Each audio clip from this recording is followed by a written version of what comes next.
ವರುಣನ ಕೃಪೆ ಅಥವಾ ಅವಕೃಪೆ ಹೀಗಾದರೂ ಹೇಳಬಹುದು, ಹಾಗಾದರೂ ಹೇಳಬಹುದು. ಯಾರು ಯಾವ ದೃಷ್ಟಿಕೋನದಿಂದ ನೋಡುತ್ತಾರೋ ಅವರಿಗೆ ಅದು ಸಲ್ಲುತ್ತದೆ. ರಾಜ್ಯದ ಜಲಾಶಯಗಳೆಲ್ಲ ಹೆಚ್ಚು ಕಡಿಮೆ ಆಗಿದೆ, ಅದು ಕೃಪೆನೇ. ಅದಾದ ನಂತರದ್ದು ಅವಕೃಪೆ. ಹಾಗೆ ಜೀವ ನದಿಗಳೆಲ್ಲ ಮೈ ತುಂಬಿ ಹರಿಯುತ್ತಿದೆ. ಬೆಳಗಾವಿ, ವಿಜಯಪುರ, ಯಾದಗಿರಿ ಜಿಲ್ಲೆಗಳಲ್ಲಿ ಭಾಗದಲ್ಲಿ ಮಾತ್ರ ಕೃಷ್ಣಾ ಮತ್ತು ಅದರ ಉಪನದಿಗಳ ಆರ್ಭಟ ವಿಪರೀತವಾದ ಪ್ರವಾಹ ಸ್ಥಿತಿಯನ್ನು ತಂದಿಟ್ಟಿದೆ. 45ಕ್ಕೂ ಹೆಚ್ಚು ಸೇತುವೆಗಳು ಮುಳುಗಡೆಯಾಗಿವೆ. ಘಟಪ್ರಭಾ ಅಬ್ಬರಕ್ಕೆ ಹುಣಸ್ಯಾಳ PG ಗ್ರಾಮ ಜಲಾವೃತವಾಗಿ ಹೋಗಿದೆ. ಕಲ್ಲೋಳ ಗ್ರಾಮವನ್ನು ಕೃಷ್ಣೆ ಆವರಿಸಿ ನಿಂತಿದೆ. ಮೂಡಲಗಿ ಬಳಿ ನದಿಯಲ್ಲಿ ಸತ್ತ ಎಮ್ಮೆಗಳು ಅಥವಾ ಇತರೆ ಜಾನುವಾರುಗಳು ಯಾವುದೇ ಇರಬಹುದು, ಎಲ್ಲ ಈಗ ಒಂದೊಂದಾಗಿ ತೇಳ್ಕೊಂಡು ಬರ್ತಾ ಇವೆ. ಇವು ಎಲ್ಲೆಲ್ಲೋ ಸತ್ತಿರಬಹುದು, ಅಲ್ಲೇ ಅಲ್ಲ, ಮೇಲುಗಡೆನಲ್ಲಿ ಎಲ್ಲೆಲ್ಲೋ ಹೋಗಿರುತ್ತೆ, ಕೊಚ್ಕೊಂಡು ಬಂದು ಇಲ್ಲಿಗೆ ಬಂದಿರುತ್ತವೆ. ಈಗ ಗೋಕಾಕ್, ಅದಕ್ಕೆ ಹೇಳೋದು, ನದಿಗೆ ಬಂದಾಗ, ಹೊಸ ನೀರು ಬಂದಾಗ ಅದನ್ನು ಬಳಸುವ ಬಗ್ಗೆ ಎಚ್ಚರದಿಂದ ಇರಬೇಕು ಯಾರೇ ಆಗಲಿ. ಅಂದರೆ ನೀವೇನಕ್ಕಾರ ತಪ್ಪಿ ಅದನ್ನು ನದಿ ಪಾತ್ರದಲ್ಲಿದ್ದವರು ಕುಡಿಯಕ್ಕೆ ತಗೊಳ್ಳೋದು, ಎತ್ಕೊಳ್ಳೋದು, ಮಾಡೋದು, ಈ ಥರ ಎಲ್ಲ ಮಾಡೋ ಅಭ್ಯಾಸಗಳಿದ್ದರೆ ಭಾಳ ಕೇರ್ಫುಲ್ ಆಗಿರಬೇಕು. ಕಾಯಿಸ್ದೆ ಕುಡಿಬಾರ್ದು, ಎಲ್ಲ ಮಾಡಬಾರ್ದು. ಹೊಸ ನೀರಲ್ಲಿ ಇವೆಲ್ಲ ಸಮಸ್ಯೆ ಇರುತ್ತೆ. ಗೋಕಾಕ್ ಅಥಣಿಗೆ ಸಂಪರ್ಕ ಕಲ್ಪಿಸುವ ಹಲ್ಯಾಳ ಸೇತುವೆ ಮುಳುಗಿದೆ. ಬಾಣಂತಿಯರು ಹಾಗೂ ಗರ್ಭಿಣಿಯರು ಕಾಳಜಿ ಕೇಂದ್ರವನ್ನು ಅವಲಂಬಿಸಲೇಬೇಕಾದ ಅನಿವಾರ್ಯತೆಗೆ ಬಂದಿದ್ದಾರೆ. ಅಲ್ಲೂ ಕೆಲವೆಡೆ ವ್ಯವಸ್ಥೆ ಸರಿ ಇಲ್ಲ ಅಂತ ಗೋಳಾಟ.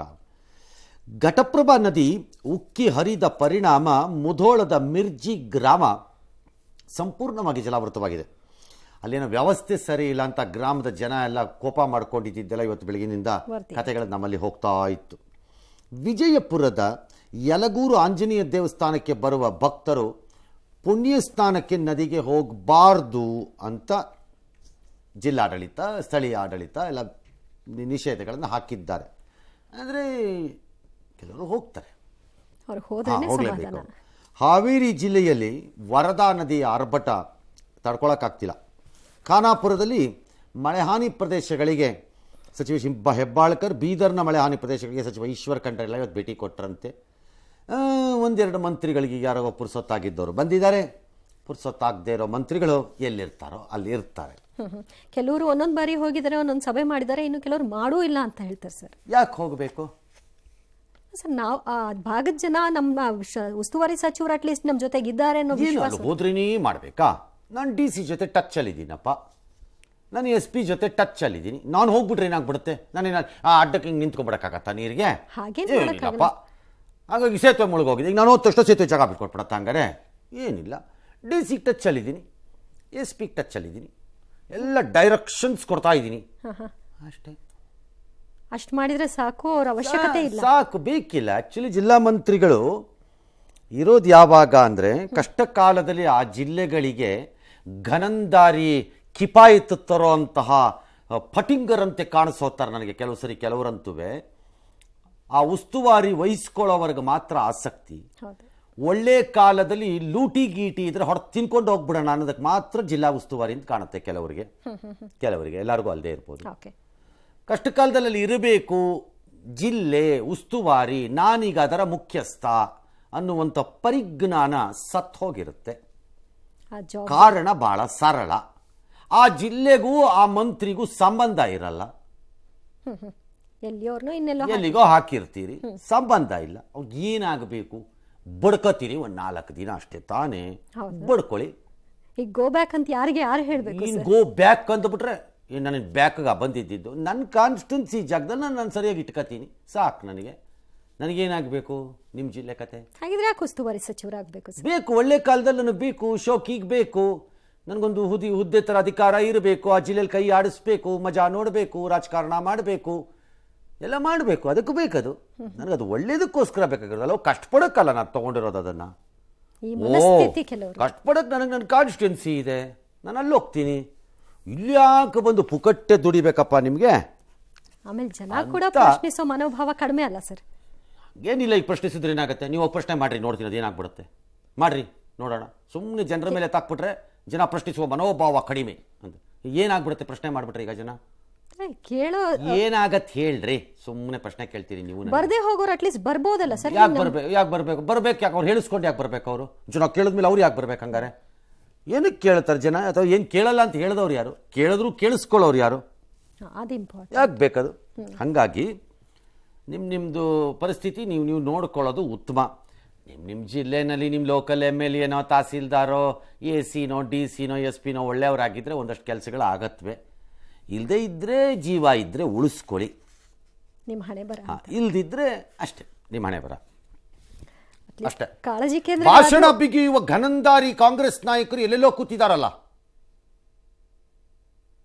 ಎಲ್ಲೆಲ್ಲೋ ಕೂತಿರ್ತಾರಲ್ಲ. ದೇಶದಲ್ಲಿ ನಡೆಯೋದಕ್ಕೆಲ್ಲ ಜವಾಬ್ದಾರಿಗಳು, ಎಲ್ಲದಕ್ಕೂ ಯಾರೋ ಜವಾಬ್ದಾರಿ ಅಂತ ಲಬ ಲಬ ಲಬ ಲಬ ಅಂತ ಬಡ್ಕೋತಾರಲ್ಲ ಕೂತ್ಕೊಂಡು. ಇದಕ್ಕೆಲ್ಲ ಕಾಣಲ್ವೇನು ಕಾಂಗ್ರೆಸ್ ಹೈಕಮಾಂಡ್ಗಳಿಗೆ? ಇದು ಕಾಣಲ್ವೇ ಕಾಂಗ್ರೆಸ್ ಹೈಕಮಾಂಡ್ ಅನ್ನಿಸ್ಕೊಳ್ಳೋರಿಗೆ? ಬೇರೆದಕ್ಕೆಲ್ಲ ಪುಸ್ಕು ಅಂತ ಪ್ಲೇಟ್ ಹತ್ಕೊಂಡು ಬೆಂಗಳೂರಿಗೆ ಬರ್ತೀರಿ. ಇದಕ್ಕೆ ಹೇಳಿ, ಅಯ್ಯೋ ಅಯೋಗ್ಯರ ತಗೊಂಬಂದು ಹೋಗೋಕ್ಕಾಗಲ್ವಾ ನಿಮ್ಗಳಿಗಲ್ಲಿಗೆ ಅಂತ ಇದಕ್ಕೆ ಹೇಳಿ. ಎಲ್ಲ ಪಾರ್ಟಿನೂ ಅಷ್ಟೇ ಒಂದೇ, ಸುಮ್ಮನೆ ನೀವು ಸಾಯ್ತೀರಿ ಅಷ್ಟೇ. ಆ ಪಾರ್ಟಿ ಈ ಪಾರ್ಟಿ ಅಂದ್ಕೊಂಡು ಮನೆಯಲ್ಲಿ ಹೆಂಡತಿ ಮಕ್ಕಳನ್ನ ಬಿಟ್ಕೊಂಡು ಇರೋದನ್ನು ಕಳ್ಕೊಂಡು ಇವುಗಳದ್ದು ಸೇವೆ ಮಾಡ್ಕೊಂಡು ಅವುಗಳ ತೆಬಲ್ ತೀರ್ಸೋಕ್ಕೆ ಬುದ್ಧಿ ಇಲ್ಲದೆ ಇರೋದು ನಮಗೆ ಅವ್ರಿಗೆ ಯಾಕೆ ಹೇಳಬೇಕು? ಅವ್ರಿಗೆ ಯಾಕೆ ಹೇಳಬೇಕು ಅದನ್ನು? ತುಂಗಭದ್ರಾ ಜಲಾಶಯವು ತುಂಬಿದ ಕಾರಣ ಬಳ್ಳಾರಿ, ದಾವಣಗೆರೆ, ರಾಯಚೂರು, ಕೊಪ್ಪಳ ಜಿಲ್ಲೆಗಳಲ್ಲಿ ನೆರೆ ಭೀತಿ ಆವರಿಸಿದೆ. ಜಲಾಶಯದಿಂದ ನೀರು ಬಿಟ್ಟಿರುವ ಕಾರಣ ಕಂಪ್ಲಿಯ ಇಟಗಿ ಸೇರಿ ಹಲವು ಸೇತುವೆಗಳು ಮುಳುಗಡೆಯಾಗಿದೆ. ಆನೆಗೊಂದಿಯಲ್ಲಿರುವ ನವವೃಂದಾವನ ಗಡ್ಡೆ, ಕೃಷ್ಣದೇವರಾಯ ಸಮಾಧಿ, ಸೂರ್ಯನಾರಾಯಣ ದೇವಸ್ಥಾನ ಸಂಪೂರ್ಣ ಜಲಾವೃತವಾಗಿದೆ. ನದಿಯಲ್ಲಿ ಬೋಟ್ಗಳ ಓಡಾಟಕ್ಕೆ ಬ್ರೇಕ್ ಬಿದ್ದಿದೆ. ಹೊಲಗದ್ದೆಗಳೆಲ್ಲ ಜಲಮಯವಾಗಿದೆ. ರೈತರು ಅಪಾರ ನಷ್ಟವನ್ನು ಅನುಭವಿಸ್ತಾ ಇದ್ದಾರೆ. ಅತ್ತ ದೇವದುರ್ಗದ ಕೊಪ್ಪರ ಲಕ್ಷ್ಮೀ ನರಸಿಂಹ ದೇವಸ್ಥಾನಕ್ಕೂ ಕೂಡ ನೀರು ನುಗ್ಗಿದೆ. ದಾವಣಗೆರೆಯ ನದಿ ತಟದ ಜಮೀನು, ವಸತಿ ಪ್ರದೇಶಗಳು ಕೂಡ ಮುಳುಗಡೆಯಾಗ್ಬಿಟ್ಟಿವೆ. ಜಿಲ್ಲಾಡಳಿತ ಹಲವು ಕಡೆ ಕಾಳಜಿ ಕೇಂದ್ರವನ್ನ ತೆರೆದಿದೆ. ಚಿಕ್ಕಮಗಳೂರಿನ ಹೊಳೆಕೂಡಿಗೆ ಗ್ರಾಮಕ್ಕೆ ಭದ್ರಾ ನದಿ ಜಲ ದಿಗ್ಬಂಧನವನ್ನ ಹಾಕಿದೆ. 15 ದಿನದಿಂದ ಜನರು ವಿದ್ಯುತ್ ಇಲ್ಲದೆ, ಸರಿಯಾದ ಆಹಾರ ಇಲ್ಲದೆ ಪರದಾಡ್ತಾ ಇದ್ದಾರೆ. ಮಕ್ಕಳು ಸಹ ಶಾಲೆಗೆ ಹೋಗಲಾರದಂತಹ ಸ್ಥಿತಿಯಲ್ಲಿ ಮನೆಯಲ್ಲಿ ಕುಳಿತಿದ್ದಾರೆ. ಕೊಡಗಿನ ನಾಪೋಕ್ಲು ಭಾಗದಲ್ಲಂತೂ ಕಾಫಿ ತೋಟಗಳು ಜಲಾವೃತವಾಗಿದೆ. ಕಾಫಿ ಬೆಳೆಗಳಿಗೆ ಕೊಳೆ ರೋಗದ ಭೀತಿ ಆವರಿಸಿದೆ. ಈಗ ಹೆಸರಿಸಲಾದ ಬಹುತೇಕ ಸ್ಥಳಗಳಿಗೆ ಎಷ್ಟೋ ಕಳೆದ 500 ವರ್ಷದಲ್ಲಿ ಮೊದಲನೇ ಬಾರಿಗೆ ನೀರು ಬಂತು ಅಂತೇನಲ್ಲ. ಪ್ರವಾಹ ಪರಿಪ್ರಮಾಣದಲ್ಲಿ ಬಂದಾಗಲೆಲ್ಲ ಅಲ್ಲಿ ನೀರು ಬಂದಿದೆ. ನನ್ನ ಪತ್ರಿಕೋದ್ಯಮದ ಅವಧಿನಲ್ಲೇ ನಾನು ಸುಮಾರು ಸರಿ ಇದನ್ನು ಕೇಳಿದ್ದೀನಿ, ಇಲ್ಲೆಲ್ಲ ನೀರು ಬಂದಿರೋದು. ಇದೇನು ಹೊಸದಲ್ಲ.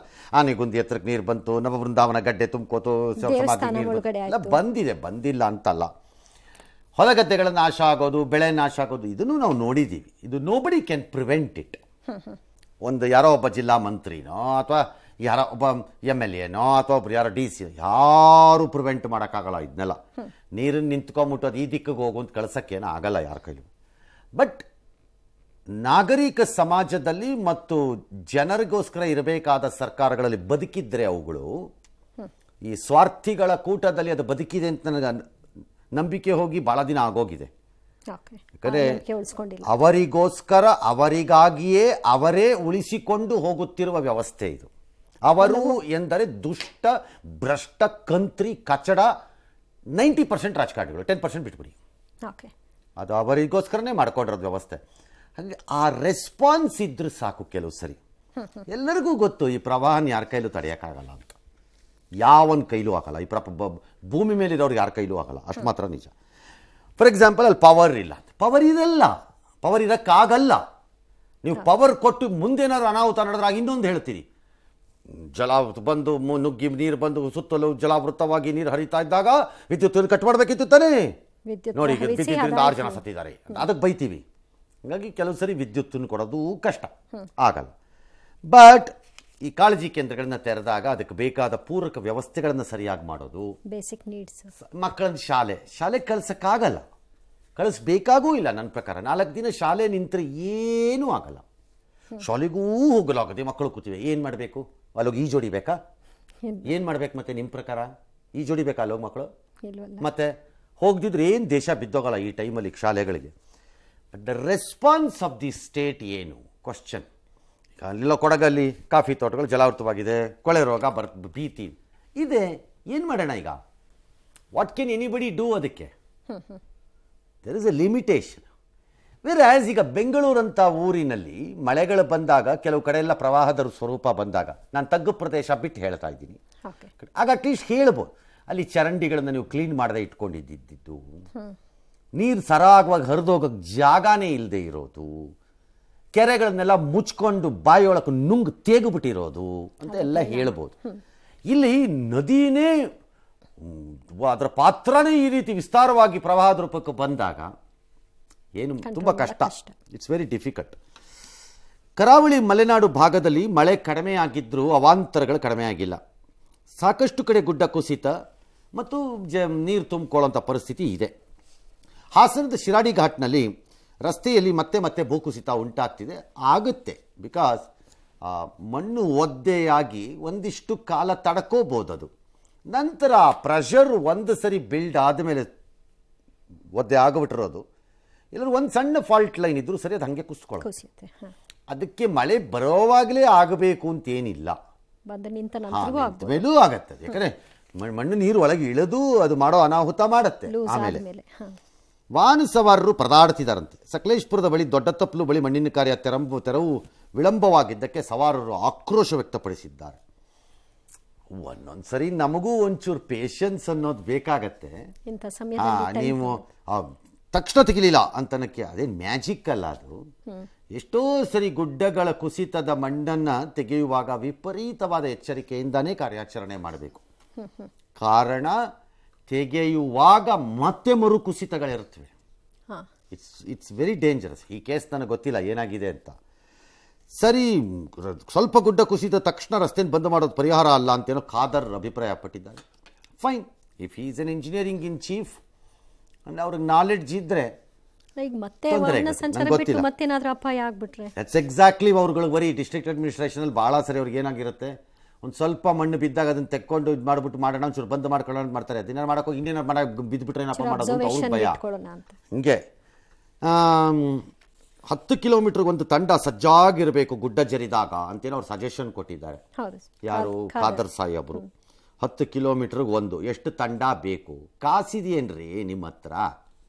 ಫಸ್ಟ್ ಆಫ್ ಆಲ್ ಸರ್ಕಾರದಲ್ಲಿ ಕಾಸೇ ಇಲ್ಲ ನೆಟಿಗೆ. ಮಾಡಿಸರ್ ಸಾಕಾಗಿದೆ. ಈ ಭಾಗದ ಜಿಲ್ಲೆಗಳಿಗೆ ಸಮನ್ವಯತೆ ಇದೆ, ಮಂತ್ರ ಬೇಕು ಅಂತಾರೆ. ಏನಾದ್ರು ಹೇಳ್ಕೊಂಡು ಹೋಗ್ರಿ, ಈ ಸಮನ್ವಯತೆ ಕತೆ ನಮಗೂ ಕೇಳಿ ಕೇಳಿ ಸಾಕಾಗೋಗಿದೆ. ದೋಣಿಗಲ್ ಬಳಿ ರೈಲ್ವೆ ಹಳಿ ಮೇಲೆ ಕುಸಿತ ಗುಡ್ಡ ತೆರವು ಕಾರ್ಯ ಮಳೆಯಿಂದ ವಿಳಂಬವಾಗ್ತಾ ಇದೆ, ಮುಗೀತಾ ಇಲ್ಲ. ಹಾಗಾಗಿ ಈ ಮಾರ್ಗದಲ್ಲೆಲ್ಲೋ ಆಗಸ್ಟ್ 4ರವರೆಗೆ ರೈಲು ಸಂಚಾರನ ರದ್ದು ಮಾಡಿದ್ದಾರೆ. ಅಂದರೆ ಇದು ಮಂಗಳೂರಿಗೆ ಹೋಗೋ ದಾರಿ ಇದು. ಬೇಸಿಕಲಿ ಇದನ್ನು ಅರ್ಥ ಮಾಡ್ಕೋಬೇಕು. ಹಾಸನ ಮತ್ತು ಮಂಗಳೂರಿನ ನಡುವೆ ಇರುವಂತಹ ರೈಲು ಮಾರ್ಗ, ಕೊಂಕಣ ರೈಲ್ವೆ ಕಟ್ಟಿರೋದು ಪ್ರಕೃತಿಗೆ ಸವಾಲು ಹಾಕಿ ಕಟ್ಟಿರುವಂತಹ ಮಾರ್ಗ. ಅದು ಏನು ಆರ್ಡಿನರಿ ಮಾರ್ಗ ಅಲ್ಲ. ಅದು ಪ್ರಕೃತಿಗೆ ನಾವು ಚಾಲೆಂಜ್ ಮಾಡ್ಕೊಂಡು ಕಟ್ಟಿರುವಂಥ ಮಾರ್ಗ. ಅದು ಆ ಟನಲ್ಗಳು, ಆ ಬ್ರಿಡ್ಜ್ಗಳು, ಆ ಪ್ರದೇಶಗಳಲ್ಲಿ ಹೋಗ್ತಾ ಇರೋ ಲೈನಿಂದ ರೂಟು ಎಲ್ಲ completely it is we have challenged the ನೇಚರಲ್ಲಿ. ಆ ಕಾಲಕ್ಕೇನೆ ನಾನು ಹೇಳ್ತಿರೋದು. ಬಿಕಾಸ್ ಬಹಳ ಸರಿ ಜನರಿಗೆ ಟ್ರೈನಲ್ಲಿ ಹೋದಾಗ ಅದರ ಇದು ಗೊತ್ತಾಗಲ್ಲ, ಹೆಂಗಿದೆ ಈ ಲೈನು ಅಂತ ಅನ್ನೋದು. ನಾವು we have travelled on trolley, mechanised trolley travel ಮಾಡಿದ್ದೀನಿ ಮಂಗಳೂರು ಟು ಹಾಸನ್. ನಾನು ಓಪನ್ ಟ್ರಾಲಿನಲ್ಲಿ 4 ಜನ. ಹಾಗಾಗಿ ಗೊತ್ತಾಗುತ್ತೆ ಅದರಲ್ಲಿ ಹೋದ್ರೆ ಅದ್ರದ್ದೇನು ಅಂತ. ಹಾಗಾಗಿ this is bound to happen. ಇದನ್ನು ಆಗಬಾರ್ದು ಅಂತ ನೀವು ಯಾರೂ ನಿರೀಕ್ಷೆ ಮಾಡೋಕ್ಕಾಗಲ್ಲ, ಸಾಧ್ಯನೇ ಇಲ್ಲ. ಇದು ಏನೋ ಪ್ರಯಾಣಿಕರು ಬಸ್ಸು ವಿಮಾನಗಳನ್ನ ಆಶ್ರಯಿಸಬೇಕು ಅಂದಿದ್ದಾರೆ. ಅದೇನು ವ್ಯವಸ್ಥೆ ಇದೆಯೋ ಆ ವ್ಯವಸ್ಥೆಯಲ್ಲಿ ಹೋಗ್ತಾರೆ. That is one route. ತಪ್ಪಿ ಏನಾದರೂ ಕೊಡಗಿನ ಕಡೆಯಿಂದ ರೂಟ್ ಅಲ್ಲೆಲ್ಲೂ ಗುಡ್ಡ ಕುಸಿತ ಆಗಿಲ್ಲ ಅನ್ನೋದಾದರೆ ನೀವು ಆ ಕಡೆಯಿಂದಾನು ಹೋಗ್ಬೋದು ಮಂಗಳೂರಿಗೆ. ನಾಟ್ ನೆಸೆಸರಿ ಈ ಕಡೆಯಿಂದಾನೇ ಹೋಗಬೇಕು ಅಂತೇನಿಲ್ಲ. ಎಸ್, ಜರದ ತಕ್ಷಣ ಇಡೀ ರಸ್ತೆಯಲ್ಲಿ ಬಂದ್ ಮಾಡೋದಲ್ಲ. ಅಂತ ಅಗತ್ಯತೆ ಇದ್ದರೆ, ಡೇಂಜರ್ಸ್ ಇದ್ರೆ 4 ಜಿಲ್ಲಾಧಿಕಾರಿಗಳು ಪೊಲೀಸ್ ಅಧಿಕಾರಿ ಚರ್ಚೆ ಮಾಡಿಕೊಂಡು then they have to close. ಯಾಕೆ ನಮ್ಮೊಂದು ರಸ್ತೆ ಮಾಡಬೇಕಾದ್ರೆ ಗುಡ್ಡ ಕಡಿತ ಕಟ್ ಡೌನ್ ಮನ್ ಫಿಲ್ ಮಾಡಬೇಕು. ಎಲ್ಲಿ ನಾವು ಕಟ್ ಮಾಡಿದ್ರೆ ಅಲ್ಲಿ ನಾವು ಗುಡ್ಡವನ್ನು ಕಡಿದು ರಸ್ತೆ ಮಾಡುವಂತಹ ಪ್ರದೇಶಗಳಲ್ಲಿ ಬೇರೆ ಮಾರ್ಗ ಇಲ್ಲ. ಇಲ್ಲ ರಸ್ತೆ ತಗೋಬೇಕು ಅಂದ್ರೆ ಗುಡ್ಡ ಇಟ್ಕೋಬೇಕು, ಎರಡರಲ್ಲಿ ಒಂದು ಮಾಡ್ಬೇಕು. ನೀವು ಕಡಿದು ರಸ್ತೆನೂ ಮಾಡಬೇಕು, ಗುಡ್ಡನೂ ಕುಸಿಬಾರ್ದು ಅಂದ್ರೆ ಹಂಗಾಗಲ್ಲ. ಬಟ್ ದೇರ್ ಆರ್ ಸಿವಿಲ್ ಇಂಜಿನಿಯರಿಂಗಲ್ಲಿ ಇವಾಗ ಈ ರೀತಿಯ ಗುಡ್ಡಗಳನ್ನು ಕಡಿತ ಮಾಡಿದಾಗ ಅಪಾಯದ ಸ್ಥಳಗಳಲ್ಲಿ precautionary measures both naturally or civil construction ವೈಸಲ್ಲಿ ಬಂದಿದೆ. ಆ ಕೆಲಸ ಮಾಡಬೇಕಷ್ಟೇ ಇವರು. ಓಕೆ. ಭಾಳ ಕಡೆ ಗುಡ್ಡ ಕರೀತಾರೆ. ಯುರೋಪ್ ದೇಶಗಳಲ್ಲಿ, ಕೆಲವು ರಾಜ್ಯಗಳಲ್ಲಿ, ದೇಶಗಳಲ್ಲಿ ವಿಪರೀತವಾಗಿ ಕಡಿದಿರ್ತಾರೆ. ಕಡಿಯಲ್ಲ ಅಂತಲ್ಲ, ಅಲ್ಲೂ ಗುಡ್ಡ ಕುಸಿಯತ್ತೆ. ಬಟ್ ಆ ಪ್ರಿಕಾಷನ್ಸ್ ತೊಗೋಬೇಕಷ್ಟೇ. ಅವ್ರೇನು ತೊಗೋತಾರೋ ಗೊತ್ತಿಲ್ಲ.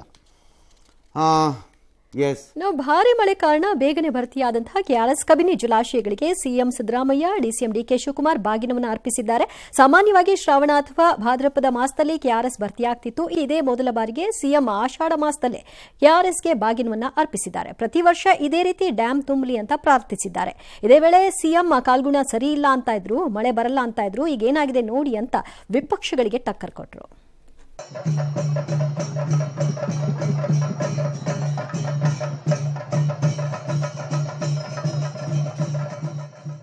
ನಾನು ಇವತ್ತು ಅತ್ಯಂತ ಸಂತೋಷದಿಂದ ಕಾವೇರಿ ಮಾತೆಗೆ ಪೂಜೆಯನ್ನು ಸಲ್ಲಿಸಿದೀವಿ. ಬಹಳ ಗೌರವದಿಂದ ಬಾಗಿನವನ್ನು ಅರ್ಪಿಸಿದೀವಿ. ನಾವು ಎಲ್ಲರೂ ಕೂಡ ಪ್ರಾರ್ಥನೆ ಮಾಡಿದ್ದೀವಿ. ಪ್ರತಿ ವರ್ಷನೂ ಕೂಡ ಕನಂಬಾಡಿ ಕಟ್ಟೆ ಇದೇ ರೀತಿ ತುಂಬಲಿ ಅಂತೇಳಿ ದೇವರಲ್ಲಿ ಪ್ರಾರ್ಥನೆಯನ್ನು ಕೂಡ ಮಾಡಿದ್ದೇವೆ. ಈಗ ಮುಖ್ಯಮಂತ್ರಿಗಳು ಆದ್ಮೇಲೆ ನೀರೇ ಬರಲಿಲ್ಲ, ಮಳೆ ಬರಲಿಲ್ಲ ಅಂತೇಳಿ ಬಹಳ ಅಪಪ್ರಚಾರ ಎಲ್ಲ ಮಾಡ್ತಾ ಇದ್ರು. ಪಬ್ಲಿಕ್ ಪ್ರೈವೇಟ್ ಪಾರ್ಟ್ನರ್ಶಿಪ್ ಅಲ್ಲಿ ಮಾಡಬೇಕು ಅಂತ ಹೇಳಿ ಪ್ರಯತ್ನವನ್ನು ನಾವು ಮಾಡ್ತಾ ಇದ್ದೇವೆ. ಇದಕ್ಕಾಗಲೇ ಅನುಮೋದನೆಯನ್ನ ಕೊಟ್ಟಿದ್ದಾರೆ. ನಾವು ಯಾರ ಹತ್ರ ಮುಚ್ಚು ಮರೆ ಅವ್ರ ಕಾಲು ಗುಣ, ಇವ್ರ ಕೈ ಗುಣ ಇವೆಲ್ಲ ಇಲ್ಲ. ಹವಾಮಾನದಲ್ಲಿ ಆಗ್ತಿರೋ ಏರುಪೇರುಗಳಿಗೆ ಯಾವನ್ ಕಾಲು ಗುಣ, ಯಾರ್ಯಾರ ಕಾಲು ಗುಣ, ಎಲ್ಲೆಲ್ಲಿ ಏನೇನು ಮಾಡ್ತಿದೀಯೋ ಆಮೇಲೆ. ಬಟ್ ಒಂದಂತೂ ನಿಜ, ಇವತ್ತಿನ ಹವಾಮಾನ ಏರುಪೇರಿಗೆ ಎಲ್ಲ ಮನುಷ್ಯರ ಕೈ ಮತ್ತು ಕಾಲು ಗುಣಗಳು ಇವೆ. ಡೆಸ್ಟ್ರಾಯ್ ಮಾಡಿರೋದು ನಾವೇ ಅಷ್ಟೇ. ಅದೆಲ್ಲ ಸುಳ್ಳದು. Scientifically there is nothing like that. And generally ನಾವು ನೋಟಿಸ್ ಮಾಡೋದು ಕರ್ನಾಟಕದಲ್ಲಿ ಒಂದು 3 ವರ್ಷ 4 ವರ್ಷದಲ್ಲಿ ಒಂದೊಂದ್ಸರಿ ಈ ಥರ ಒಂದು ಎಕ್ಸಸ್ ಅಂದರೆ ಒಂದು ಸೂಪರ್ ಮಳೆ ಸೀಸನ್ ಒಂದು ಬಂದು ಪಾಸ್ ಆಗುತ್ತೆ. ಈ ಸರಿನೂ ಆದಂಗಿದೆ. ಇದೇ ಮುಂದುವರೆದ್ರೆ KRS ಇನ್ನೂ ಒಂದ್ಸರಿ ತುಂಬಬೇಕು. ಟೆಕ್ನಿಕಲಿ ನನಗೆ ಅನಿಸೋದು, ಗೊತ್ತಿಲ್ಲ, ಮುಂದಿನ ತಿಂಗಳುಗಳಲ್ಲಿ ನೋಡೋಣ. ಆಗ ಕಾವೇರಿ ಜಲಾನಯನ ಪ್ರದೇಶದ ವ್ಯಾಪ್ತಿಯಲ್ಲಿ ವ್ಯಾಪಕ ಮಳೆ ಆಗ್ತಿರೋದ್ರಿಂದ ತಮಿಳುನಾಡಿಗೆ ಇಲ್ಲಿವರೆಗೆ 84 TMC ಹರಿದಿದೆ. ಮೆಟ್ಟೂರು ಇದು ಸರ್ಕಾರ ಹೇಳುತ್ತಿರೋ ಪ್ರಕಾರ ಕಾವೇರಿ ವಾಟರ್ ರೆಗ್ಯುಲೇಟರಿ ಅಥಾರಿಟಿ ಅವ್ರದ್ದು ಡಾಟಾ. ಇದು ರಾಜ್ಯ ಸರ್ಕಾರದ ಡಾಟಾ ಆದರೆ ನಾನು ನಂಬುತ್ತಿರಲಿಲ್ಲ. ನಿಮ್ಮದು ಸುಳ್ಳು ಡಾಟಾ ಅಂದ್ಬಿಟ್ಟು ಸುಮ್ಮನೆ ಬಿಡುವೆ. ಅದು ಅವ್ರದ್ದು ಡಾಟಾ ಅಂತೆ, ಅಂದರೆ ಅಂಕಿಅಂಶ. ಮೆಟ್ಟೂರು ಜಲಾಶಯದ ಭರ್ತಿಗೆ 4 ಅಡಿ ಇದೆ, 120 ಅಡಿ ಅದರಲ್ಲೂ. ಡ್ಯಾಮ್ನಲ್ಲಿ 116 ಇದೆ. ಸುಮಾರು 1.25 ಲಕ್ಷ ಕ್ಯೂಸೆಕ್ ಹೋಗ್ತಾ ಇದೆ. ಈಗ ಸಂಜೆ ಎಷ್ಟೊತ್ತಿಗೆ ಅದು 1 ಲಕ್ಷಕ್ಕೆ ಬಂದಿದೆ. ನಾಳೆಗೆ ಅದು ತುಂಬತ್ತೆ. ಬಿಕಾಸ್ ನಮ್ಮಲ್ಲಿ ಇವತ್ತು ಬಿಟ್ಟರೆ ನೀರು ಏನದ 20 ನಿಮಿಷಕ್ಕೆ ಓಡೋಗ್ಬಿಡಕ್ಕೆ ಅದೇನಿದಲ್ಲ. ಅದು it takes at least 2 days to pass through. 2 to 3 days ಆಗತ್ತದು. ಹಾಗಾಗಿ ಅಲ್ಲಿ ಹೋಗಿ ಸೇರುತ್ತೆ, ತುಂಬತ್ತೆ ಡ್ಯಾಮ್. ಈ ಮಧ್ಯೆ ಮೇಕೆದಾಟು ಯೋಜನೆ ವಿಚಾರದಲ್ಲಿ ಕೇಂದ್ರದ ಮಧ್ಯಸ್ಥಿಕೆ ಅಂತ ಸಿಎಂ ಒತ್ತಾಯಿಸಿದ್ದಾರೆ. ಮಂಡ್ಯದ ಸಂಸದರು ಆಗಿರುವ ಕೇಂದ್ರ ಮಂತ್ರಿ ಕುಮಾರಸ್ವಾಮಿ ಮೇಲೆ ಒತ್ತಡ ಹೇರುವ ಪ್ರಯತ್ನ. ಅವರು ಒಪ್ಪಿಗೆ ಕೊಡಿಸ್ಬಿಡ್ಲಿ ಅಂತ. Most ridiculous talk of Karnataka ಪಾಲಿಟಿಷಿಯನ್ಗಳು, ಪರ್ಟಿಕ್ಯುಲರ್ಲಿ ಕಾಂಗ್ರೆಸ್ನವ್ರದ್ದು ಇದೇನೆ ನನ್ನ ಪ್ರಕಾರ. ಹೈಲಿ ರಿಡಿಕ್ಯುಲಸ್ ನನ್ನ ಪ್ರಕಾರ. ಮೇಕೆದಾಟು ಬಳಿ ಡ್ಯಾಮ್ ನಿರ್ಮಾಣಕ್ಕೆ ಸುಪ್ರೀಂ ಕೋರ್ಟ್ ತಮಿಳುನಾಡು ಕೃಪೆ ಬೇಕು ಅಂತ ಇನ್ನೊಬ್ಬರು ಹೇಳಿದ್ದಾರೆ. DCM ದೇವೇಗೌಡರು ಮಾತ್ರ ಬೆಳೆಯುತ್ತಿರುವ ಬೆಂಗಳೂರಿಗೆ ಅಗತ್ಯಕ್ಕೆ ಅನುಗುಣವಾಗಿ ನೀರು ಕೊಡಿ, ಕುಡಿಯುವ ನೀರಿಗಾಗಿ NDA ಜನ ಮತ ಕೊಟ್ಟಿದ್ದಾರೆ, ಸಮಸ್ಯೆ ಬಗೆಹರಿಸಿ ಅಂತೆಲ್ಲ ಅಲ್ಲಿ ರಾಜ್ಯಸಭೆಯಲ್ಲಿ ಮನವಿ ಮಾಡಿದ್ದಾರೆ. ಜಾಸ್ತಿ ತಮಿಳುನಾಡಿಗೆ ಅನುಕೂಲ ಆಗುತ್ತೆ. ಆದರೂ ಕೂಡ ರಾಜಕಾರಣಕ್ಕೋಸ್ಕರವಾಗಿ ಅವರು ಖ್ಯಾತಿ ತಗ್ಗಿತ್ತಲೇ ಇರ್ತಾರೆ. ಇವತ್ತಿನವರೆಗೆ ಕೇಂದ್ರ ಸರ್ಕಾರ ಅದಕ್ಕೆ ಮಂಜೂರಾತಿಯನ್ನ ಕೊಟ್ಟಿಲ್ಲ. ಮಂಡ್ಯ ಲೋಕಸಭಾ ಸದಸ್ಯ ಆ ಮೇಕೆದಾಟು ಕಟ್ಟೆಯಿಂದ ತಮಿಳುನಾಡಿಗೆ ಹೆಚ್ಚಿಗೆ ಅನುಕೂಲ ಆಗ್ತದೆ ಹೊರತು ನಮ್ಮ ರಾಜ್ಯಕ್ಕಲ್ಲ. Bangalore, a metropolitan city, sir, how much we are suffering. Thank you. 2 point. Chief minister ಅವರ ರಾಜಕಾರಣ ಅಂತಂದಂಗೆ ನಿಮ್ಮ ರಾಜಕಾರಣಕ್ಕೋಸ್ಕರ ನೀವು ಇಲ್ಲಿ ಮಾತಾಡಿದ್ರೆ ಸುಮ್ಮನೆ ನಿಮ್ಮದು ಗಂಟ್ಲು ಒಣಗತ್ತೆ ಅಷ್ಟೇ. 1-2 ಬಾಟಲ್ ನೀರು ಕೊಡಬೇಕು ನಾನು. ಆಮೇಲೆ ಅಲ್ಲೇ KRS ಇದ್ರೆ ತುಂಬ ಕೊಡ್ಬೋದಿತ್ತು ನಾನು. There is no point in talking. ಒಂಥರ ಅಜ್ಞಾನದ ಪರಿಧಿಯಲ್ಲಿ ನಾವು ಮಾತಾಡಬಾರ್ದು ಇದನ್ನು. ಮೇಕೆದಾಟು ಯೋಜನೆಗೆ ಒಂದು ವೇಳೆ ನಾಳೆ ಕುಮಾರಸ್ವಾಮಿನೋ NDA ಸರ್ಕಾರನೋ ಒಪ್ಪಿಗೆ ಕೊಡ್ತು ಅಂತ ಇಟ್ಕೊಂಡು, can DK Shivakumar and Siddaramaiah get N NOC from Tamil Nadu? ಅದಕ್ಕೆ ನಿರಪೇಕ್ಷಣಾ ಪತ್ರ ಒಂದು ತರಕ್ಕಾಗತ್ತಾ ನಿಮ್ಮ ಕೈಯಲ್ಲಿ? ಅವ್ರು ಕೊಡ್ತಾರಾ? ಏನಾಗತ್ತ ಅವಾಗ? ಮತ್ತೆ obviously matter will go to court.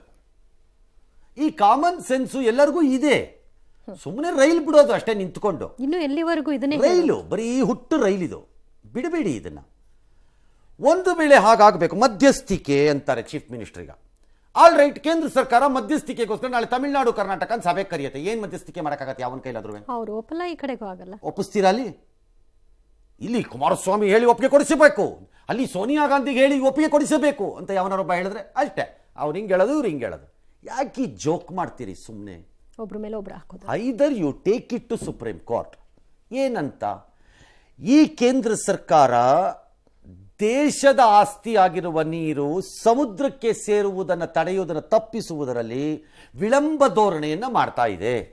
ಹಾಗಾಗಿ ಡೈರೆಕ್ಷನ್ ಕೊಡಿ ಕೇಂದ್ರ ಸರ್ಕಾರಕ್ಕೆ, ಇಂತಿಷ್ಟು ದಿನದಲ್ಲಿ ಈ ಕುರಿತಂತೆ ಯಾವುದೋ ಒಂದು ನೆಗೆದು ಬಿದ್ದೋಗ್ಲಿ ಒಂದು ನಿರ್ಧಾರ ಮಾಡಕ್ಕೆ ಹೇಳಿ ಅಂತಾನೋ ಏನಾದರೂ ಒಂದು ಅಲೆಬಿ ತಗೊಂಡು ಹೋಗಬೇಕಪ್ಪ ಅಲ್ಲಿಗೆ. ಇಲ್ಲಿದ್ರೆ ಹೆಂಗಾಗಬೇಕು? ಸುಮ್ಮನೆ ಹಿಂಗೆ ಹೇಳ್ತಿರೋದು ಹಂಗೆ ಹೇಳ್ತಿರೋದು. ನಾಳೆ ಕಾಂಗ್ರೆಸ್ಸಿನ ಸರ್ಕಾರನೇ ಡೆಲ್ಲಿಲಿ ಅಧಿಕಾರಕ್ಕೆ ಬಂದರು ಮಾನ್ಯ ಮುಖ್ಯಮಂತ್ರಿಗಳೇ, ಆಗಲ್ಲ. ತಮಿಳ್ನಾಡು ಮೇಲೆ ಡಿಪೆಂಡೆಂಟು ನಿಮ್ಮ ಕಾಂಗ್ರೆಸ್. ಇವರು ಹೇಳೋ ಪ್ರಕಾರ ಇಂಪಾಸಿಬಲ್. ಡಿ ಕೆ ಶಿವಕುಮಾರ್, ದೇವೇಗೌಡರು ಬೆಂಗಳೂರಿಗೆ ನೀರು ಕೊಡಿದ್ದು ಹೆಂಗೆ ಕೊಡ್ತಾರೆ ಸರ್? ನಿಮಗಿಂತ ಅನುಭವ ಕಾವೇರಿ ವಿಚಾರದಲ್ಲಿ ಯಾರಿಗೂ ಬೇಡವಲ್ಲ. ಟ್ರೈಬ್ಯುನಲ್ನಲ್ಲಿ ಬೆಂಗಳೂರಿಗೆ ಕುಡಿಯುವ ನೀರಿಗೆ ಎಷ್ಟು ಅಂತ ನೀರು ನಿಗದಿ ಆಗೋಗಿದೆ.